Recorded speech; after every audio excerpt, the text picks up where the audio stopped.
Hello everyone, welcome back to the channel.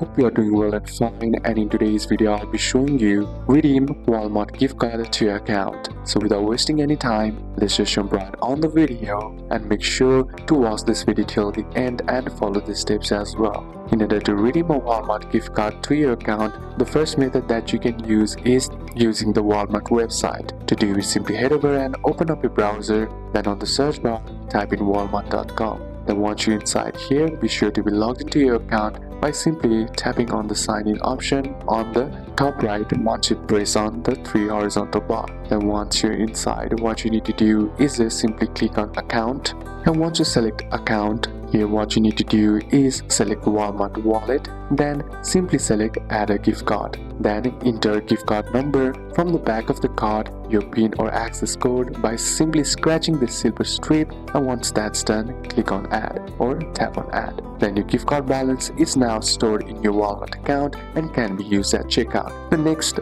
method is by using the Walmart app by simply opening up the Walmart application, and then be sure to be logged into your app as well. Then tapping on account option on the bottom right corner of the screen, then inside selecting Walmart wallet and then selecting add a gift card option. Then simply enter the gift card number plus PIN or access code, and then simply tap on add, and the balance is now stored in your Walmart wallet and applies automatically during checkout. So these are a couple of steps that you can apply, and that's it for today's video guys. Hope this video was useful to you. Leave a like if it did, comment down any questions that you have, and see you soon on the next one.